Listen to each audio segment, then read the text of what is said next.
Olá, professor, tudo bem? Hoje eu estou aqui para conversar contigo sobre uma coisa muito bacana: planejamento. Parece meio óbvio, não é? Falar de planejamento contigo que domina certamente e já tem isso incorporado na rotina diária. Mas o que eu trouxe hoje tem a ver com 5 dicas para planejar aulas extraordinárias. Não é um mero planejamento, não é só cumprir uma burocracia escolar, mas é de fato pensar um planejamento onde seja extraordinário o resultado na tua sala de aula. Dica número 1: você precisa saber aonde você quer chegar. Então você precisa ter claro qual é o objetivo de aprendizagem e desenvolvimento, se você estiver trabalhando com educação infantil, ou o objetivo de aprendizagem, ou se na sua escola utiliza essa nomenclatura, ou a habilidade. É ela que vai te dizer exatamente o que você precisa trabalhar. E pense, e mais ainda, você não vai planejar a partir do objeto de conhecimento ou conteúdo. O que define a tua ação é exatamente a habilidade ou o objetivo de aprendizagem e desenvolvimento. Então, como você já viu, tenha claro que você precisa primeiro, nessa primeira dica, definir qual é a habilidade ou o objetivo de aprendizagem e desenvolvimento, ok? Vamos para a segunda dica? Dica número 2. Planeje para a ação de quem? Do estudante, porque a habilidade ou o objetivo de aprendizagem está relacionado a quem? Ao estudante. A habilidade quem precisa desenvolver é ele. O objetivo de aprendizagem e desenvolvimento é dele. Então você vai ter que pensar que todo o teu planejamento, não de ensino, mas de aprendizagem, precisa ser pensado na ação dele. E veja só, o verbo do objetivo de aprendizagem ou da habilidade é ele que define qual é a ação do estudante durante a tua sequência didática, durante a tua aula, durante a tua situação de aprendizagem. E agora vamos lá para a terceira dica. Dica número 3. Se você tinha que focar na ação do estudante, isso implica dizer que você precisa focar na aprendizagem desse estudante. E aí você tem que pensar o seguinte: que ninguém aprende do mesmo jeito. Ainda que o verbo defina a ação, você precisa, lá na tua sequência didática, levar em conta o quê? Os diferentes estilos de aprendizagem. E daí o que é importante? Diversifique as estratégias. É importante que o estudante, em uma situação de aprendizagem, ou na tua sequência didática, ele percorra várias ações, tente estimular os vários sentidos, para que ele possa ler ao mesmo tempo que discutir, ao mesmo tempo que produzir, ao mesmo tempo que sentir, ao mesmo tempo que experimentar.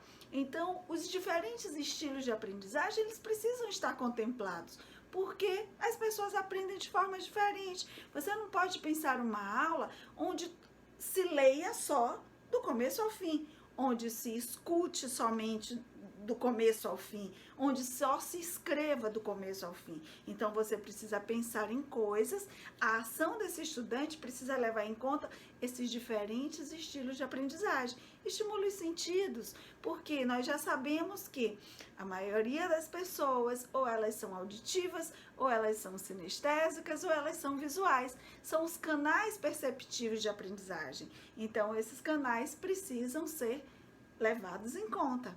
Então vamos lá para a nossa quarta dica. Dica número 4. Olha só, se você já pensou, focou, já tem claro qual é o objetivo. Se você vai focar para a ação do estudante, se vai focar na aprendizagem dele, precisa levar em conta que esse estudante, ele não chegou na escola para aprender tudo. Precisa ser compreendido de que ele, esse ser no mundo, já possui um rol de experiências, um rol de saberes constituídos a partir das interações que ele estabeleceu na família, nos diferentes grupos. Ou seja, ele não é o aluno, né? Aquele sem luz, como a etimologia da palavra traz. Ele é alguém que já sabe muitas coisas sobre vários assuntos, porque ele vive, porque ele está no mundo. Então, é fundamental que ao planejar a sua situação de aprendizagem, você leve em conta e valorize e explore e comece a partir dos saberes que esse estudante já possui. Sabe uma coisa? Quando a gente vai comprar um livro, por exemplo, e a gente fica lá folheando, o que faz a gente decidir em se ater mais tempo ou mesmo a comprar um livro? É quando a gente não precisa muito daquele livro, né? Mas quando você desperta, é o título, e quando você começa a ler lá na orelha e identifica que tem alguma coisa naquele livro que diz respeito a um momento seu, a uma necessidade, a uma vivência, a uma experiência. A gente chama isso de atribuição de sentido. Uma das razões pelas quais tínhamos muitos problemas de aprendizagem, ou mesmo de atenção, de interesse, é porque muitas vezes um planejamento voltado meramente para ensinar conteúdos fazia com que aqueles assuntos falassem de coisas muito alheias à realidade. E aí, quantas vezes nós não já nos pegamos pensando assim, nossa, para que eu preciso aprender isso? Por quê? Porque a gente não conseguiu atribuir sentido, porque aquilo que está sendo falado, porque aquilo que está sendo apresentado, não nos mobiliza de alguma forma, não nos coloca numa situação em que a gente possa trazer experiência. É como se aquilo não tivesse nada a ver com a gente. Então, os nossos conhecimentos e o conhecimento prévio dos nossos estudantes é o ponto de partida.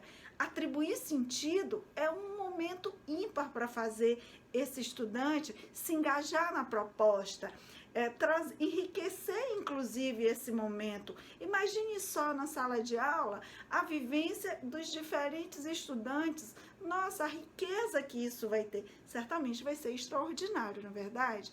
E aí isso faz a gente ir para a quinta e última e não menos importante dica.